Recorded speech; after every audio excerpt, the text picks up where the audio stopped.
إن الحمد لله نحمده ونستعينه ونستغفره ونعوذ بالله من شرور أنفسنا وسيئات أعمالنا. من يهده الله بمنته وفضله فلا مضل له، ومن يضلل بحكمته وعدله فلا هادي له. وأشهد أن لا إله إلا الله وحده لا شريك له في ألوهيته وربوبيته وأسمائه وصفاته، جل جلاله وتقدست أسماؤه ولا إله غيره. هو أحق من عبد وأحق من تطاع وأحق من ذكر. ثم الصلاة والسلام على النبي في الختام محمد المختار وسيد الأطهار، عليه صلى الباري. وبعد، أيها المسلمون، اعلموا أن لهذه العقيدة الصحيحة أهمية، منها أنها أساس بناء المجتمع وصلاحه وبعده عن الجريمة، وهي سبب في استقامة سلوك الشخص وتفكيره، وهي سبب قبول الأعمال، وهي سبب النجاة من النار ودخول الجنة، وبها تعصم الدماء. فعليكم بالعقيدة الصحيحة، فمن خالف العقيدة الصحيحة فتكون أعماله سيئة وأفعاله سيئة وأقواله سيئة وأخلاقه سيئة. عليكم بالعقيدة الصحيحة. واعلموا أن مما يخالف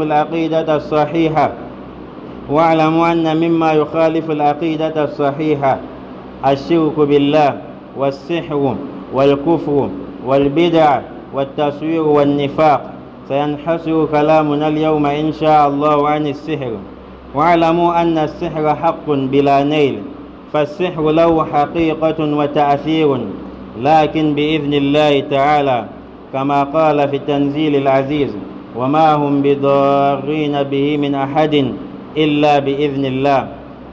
فمما يدل على حقيقة السحر في القرآن الكريم قوله تعالى: واتبعوا ما تتلو الشياطين على ملك سليمان وما كفر سليمان ولكن الشياطين كفروا يعلمون الناس السحر. الآية. ومما يدل في السنة على حقيقة السحر كونه عليه الصلاة والسلام مطبوبا أي مسحورا، فقد سحر عليه الصلاة والسلام، فأنزل الله تعالى المعوذتين: قل أعوذ برب الفلق وقل أعوذ برب الناس. وفاتقوا الله أيها الأحبة الكرام. واعلموا أن السحر كفر بلا شك، كما قال شيخ الإسلام محمد بن عبد الوهاب رحمه الله تعالى في كتابه الذي سماه بنواقض الإسلام: السابع السحر، ومنه الصرف والعطف، فمن فعله أو رضي به فقد كفر وخرج عن الإسلام والعياذ بالله. ومما يدل على كفر الساحر في القرآن قوله تعالى: نبذ فريق من الذين أوتوا الكتاب كتاب الله وراء ظهورهم كأنهم لا يعلمون. ومما يدل أيضا على كفر الساحر قوله تعالى: واتبعوا ما تتلو الشياطين على ملك سليمان، وقوله: وما كفر سليمان وقوله: ولكن الشياطين كفروا يعلمون الناس السحر، وقوله: وما يعلمان من أحد حتى يقولا إنما نحن فتنة فلا تكفر، أي لا تتعلم السحر. وقوله تعالى: ولقد علموا لمن اشتراه ما له في الآخرة من خلاق. وقوله تعالى: ولو أنهم آمنوا واتقوا لمثوبة من عند الله خير لو كانوا يعلمون. فهذه الأدلة تدل على كفر الساحر. وأما حد الساحر فضربوه بالسيف، كما حكمه عمر بن الخطاب، وكان قد قتل الساحر في عهده وحفصة بنت عمر رضي الله عنها. الحمد لله, nous louons Allah Azza wa Jal, Allah qui est le suprême, qui mérite d'être loué. Nous le louons jusqu'à ce qu'il agrée. Nous le louons après son agrément. Nous louons Allah Azza wa Jal jusqu'à ce qu'Allah Azza wa Jal agrée, parce que l'être humain ne peut pas louer Allah, ne peut pas adorer Allah Azza wa Jal comme il se doit. Allah qui est le suprême, Allah qui possède tout titre, tout genre de suprématie dans ses noms et attributs. Allah Azza wa Jal qui ne possède aucune infériorité. Allah Azza wa Jal qui n'a pas besoin de nous, mais c'est plus de nous qui avions besoin d'Allah Azza wa Jal. Nous louons Allah et nous lui demandons pardon sur nos péchés, car l'être humain est un pécheur, comme le prophète l'a dit. Kullu bani Adam khata wa khayrul khata'ina tawwabun. Le meilleur de ceux qui pêchent, qui tombent dans des péchés, ce sont ceux qui font tawba, qui demandent pardon à Allah Azza wa Jal vis-à-vis yani sur les péchés qu'ils ont eu à commettre. Allah Azza wa Jal a des bons noms, des noms de suprématie qui sont venus dans le Coran et dans la sunna du prophète alayhi salatu wassalam. Allah Azza wa Jal qui est au-dessus de toutes choses, qui a la capacité sur toutes choses. Allah, dont si un mal se produit sur terre, c'est parce qu'il ne veut pas ça, c'est à travers une sagesse qu'il n'a pas freiné. Mais rien n'empêche Allah Azza wa Jal de freiner quoi que ce soit sur terre. Car Allah dit innama amruhu idha arada shay'an ay yaqula lahu kun fayakun. Chers frères en Allah, faisons l'effort de connaître Allah Azza wa Jal et la grandeur d'Allah en apprenant les livres de Tawhid. Je témoigne qu'il n'y a point de divinité digne d'être adorée en dehors d'Allah. Dans sa seigneurie, il est unique dans sa seigneurie, il est unique dans ses noms et attributs, et il est unique dans son adoration. Allah qui mérite d'être loué, Allah qui mérite d'être adoré, Allah qui mérite l'obéissance plus que toute chose. Allah, seul Allah mérite en réalité l'obéissance, car il est le créateur suprême. Nul ne l'a aidé au moment de la création. Allah dit ma ashhadtum khalqa as-samawati wal ardi wa la khalqa anfusihim. Nul n'était présent lorsqu'Allah prenait des décisions pour créer telle et telle chose. Allah ne s'est pas associé avec qui que ce soit. Il mérite d'être appelé, il mérite d'être lu, il mérite d'être adoré Azza wa Jal. Nous témoignons également que Muhammad alayhi salatu wassalam est l'envoyé d'Allah vers l'humanité tout entière. Celui qui obéit à ce prophète ne sera jamais égaré. Et celui maintenant qui n'obéit pas au prophète, il sera égaré et il sera parmi les gens de l'enfer. Nous prions qu'Allah nous préserve du châtiment de l'enfer. Chers frères en Allah, sachez qu'il est obligatoire sur nous d'apprendre notre dogme islamique, la bonne croyance en islam. Car aujourd'hui, les gens ont de mauvaises croyances. Et vous allez les voir venir à la mosquée alors qu'en réalité, si on se met peut-être à compter des musulmans sur 100 personnes, il serait très rare de voir peut-être 10 ou 20 personnes qui sont encore dans l'islam.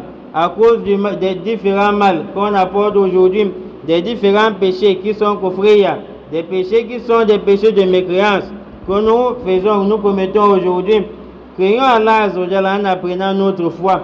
Les gens apprennent beaucoup plus la prière aujourd'hui, plus que leur aqidah.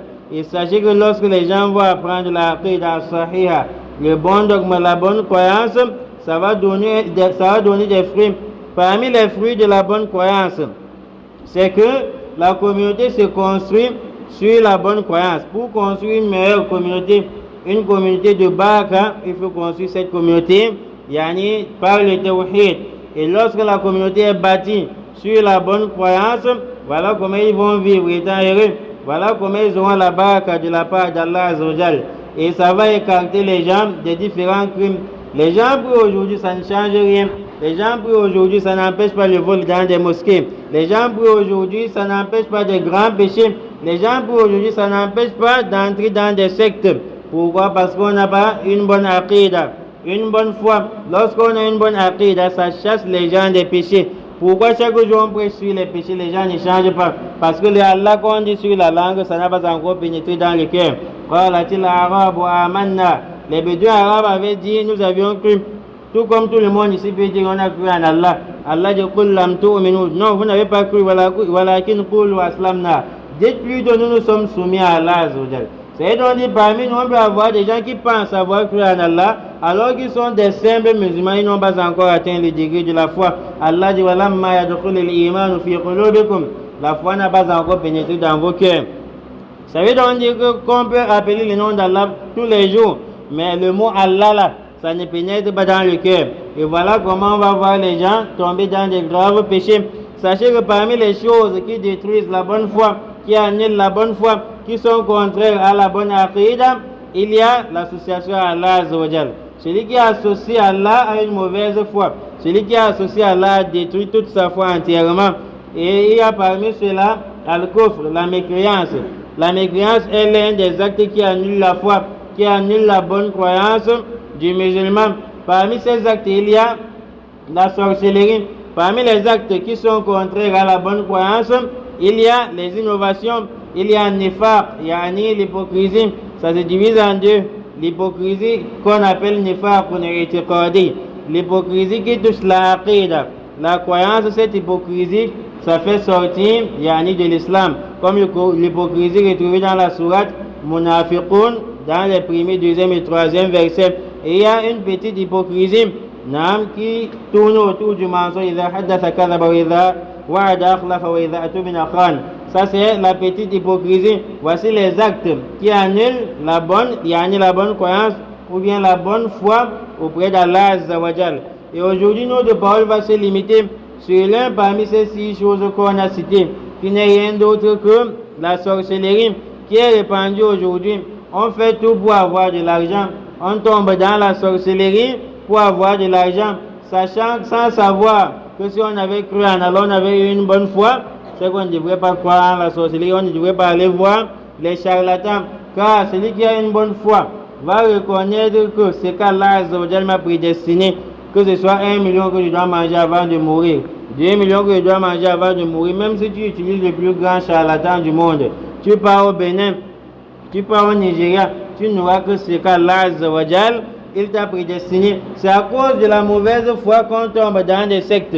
C'est à cause de la mauvaise foi qu'on tombe dans le shirk, qu'on tombe dans des actes qui annulent l'islam parce qu'on ne reconnaît pas Allah Azza wa Jal. La sorcellerie est réelle. La sorcellerie est réelle et ça a un effet. La sorcellerie a un effet lorsqu'on pratique sur toi. Mais cet effet n'est valide que lorsqu'Allah Azza wa Jal accepte. Comme Allah dit dans le Coran, dans le verset 102, dans la page 16 de la sourate Al-Baqarah, quelle qu'en soit la sorcellerie qu'on a utilisée sur qui que ce soit, Allah dit cette sorcellerie ne va nuire que lorsqu'Allah Azza wa Jal a accepté, que par l'accord d'Allah Azza wa Jal. Aujourd'hui, regardons comment la sorcellerie est répandue jusqu'à ce que quelqu'un te demande même de l'aide en route. Il te demande de l'aide. Tu t'arrêtes pour répondre à ses besoins, il va pratiquer la sorcellerie sur toi, tu portes l'argent, tu peux lui donner sans qu'on ne te force. Il pratique la sorcellerie sur toi, tu marches chez toi, on a vu des cas comme ça. Tu marches pour ta maison, tu prends de l'argent. Avec le téléphone, tu te rends vers eux, tu leur donnes. Et ils s'en vont. Lorsqu'ils disparaissent, c'est en ce moment que tu te rappelles. On a vu des cas comme cela et des gens ont témoigné que cela leur est déjà arrivé. C'est la sorcellerie qui est répandue aujourd'hui, mais que ceux-là sachent qu'ils ne vont jamais quitter ce bas monde sans avoir consommé à la limite ce qu'Allah leur a accordé dans ce bas monde. Ils ne vont jamais traverser yani ces grades. Il y a la sorcellerie aujourd'hui partout. Quand tu veux yani le travail, c'est la sorcellerie.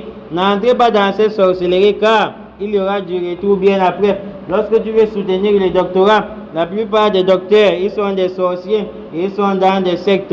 Nous voulons qu'Allah nous en préserve de ces sectes et de ces sorcelleries. Aujourd'hui, la sorcellerie est répandue, c'est comme la religion. On veut l'argent à tout prix. Mais tu vas avoir cet argent et bien après ta vie sera amère. Quand le châtiment d'Allah va commencer, tu ne pourras pas supporter. أَوَلَمْ يَهْدِ لِلَّذِينَ يَرِثُونَ الْأَرْضَ مِنْ بَعْدِ أَهْلِهَا أَنْ لَوْ نَشَاءُ وَأَصَبْنَاهُمْ بِذُنُوبِهِمْ ونطبع على قلوبهم فهم لا يسمعون أقول ما تسمعون وأستغفر الله لي ولكم فاستغفروه إنه هو الغفور الرحيم.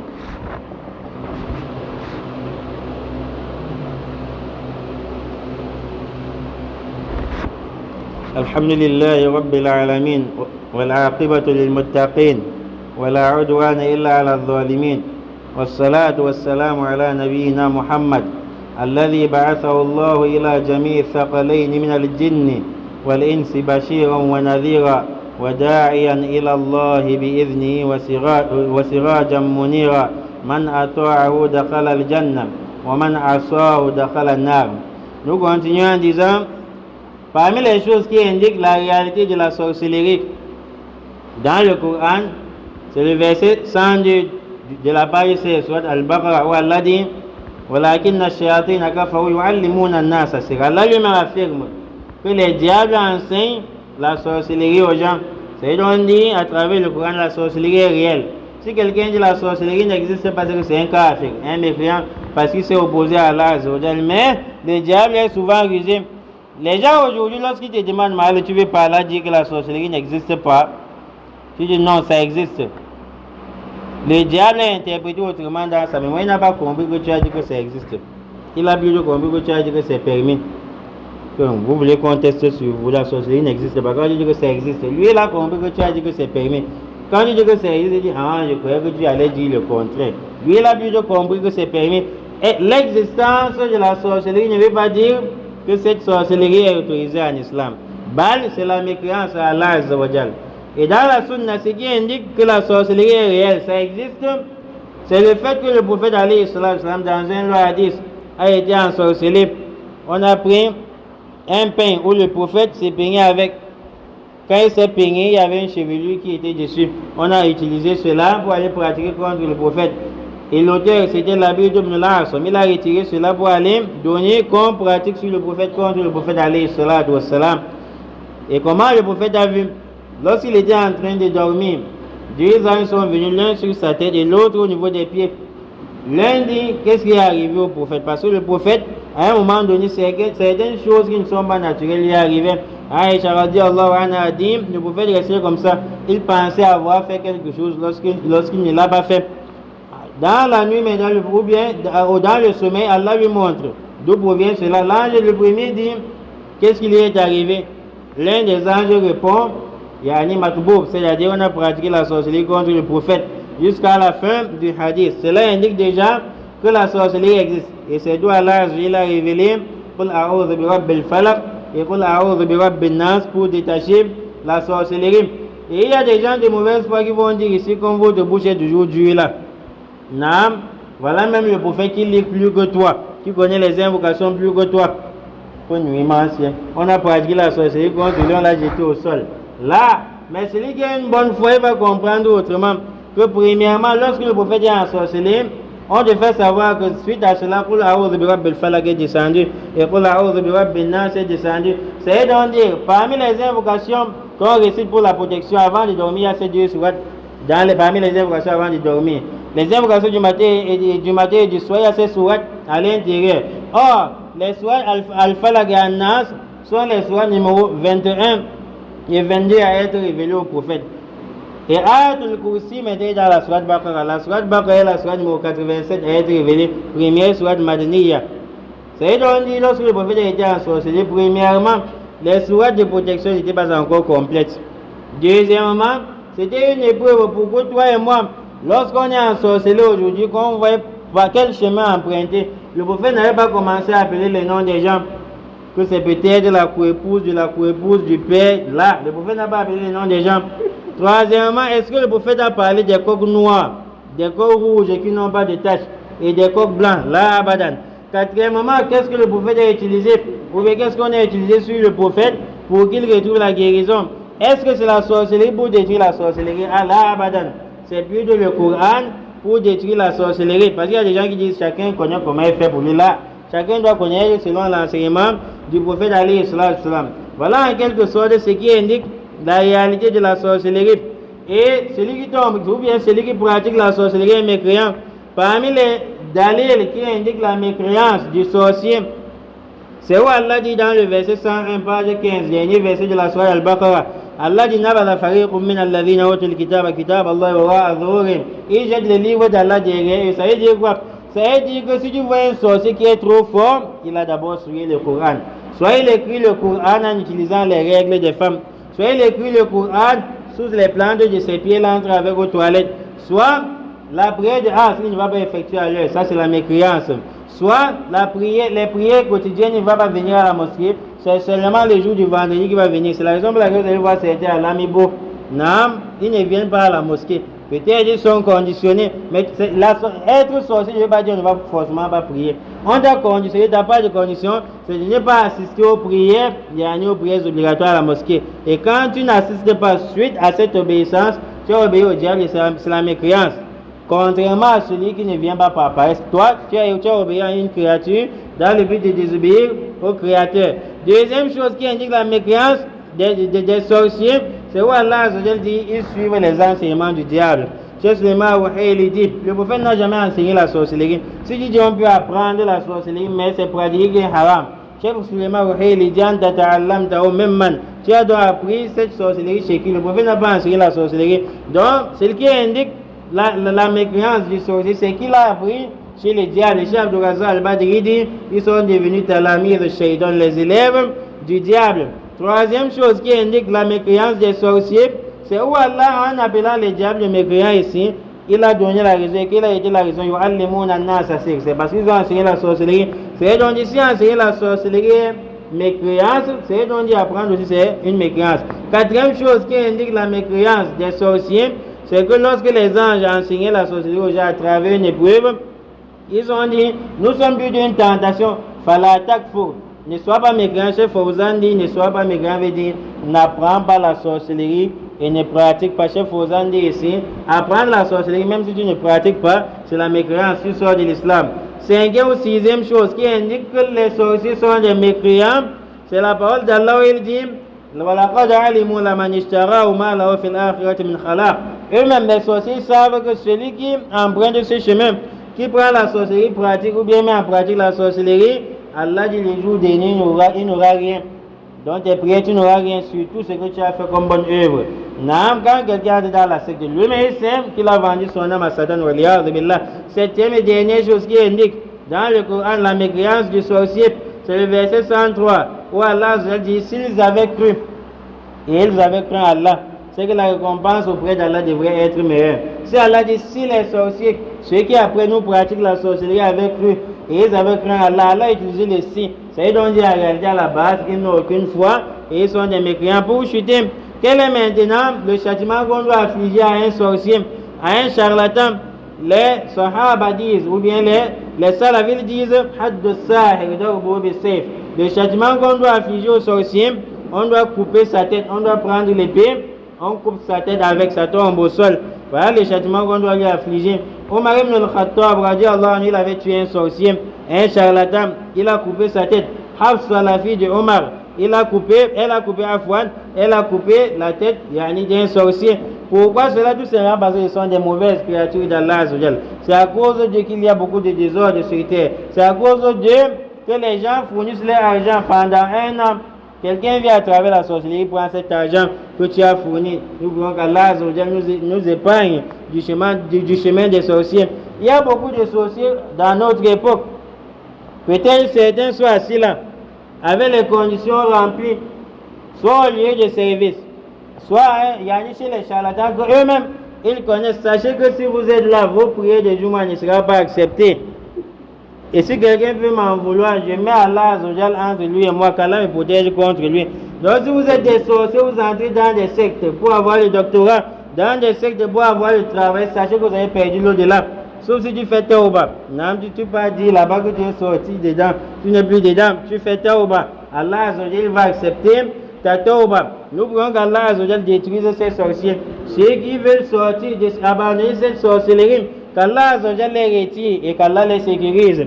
Car ils sont des gens qui dérangent, les sorciers dérangent, les charlatans dérangent. Les djinns qui nous nuisent aujourd'hui, c'est à cause de ces sorciers. Nous voulons qu'Allah, qui est le dominateur suprême, qu'Allah retourne tous ces djinns sur les sorciers pour qu'ils goûtent comment est ce châtiment des djinns qui touchent les gens aujourd'hui. Qu'Allah les détruise, qu'Allah les écarte de nos chemins et qu'Allah nous écarte de leurs chemins. اللهم ربنا آتنا في الدنيا حسنة وفي الآخرة حسنة وقنا عذاب النار وآخر دعوانا أن الحمد لله رب العالمين.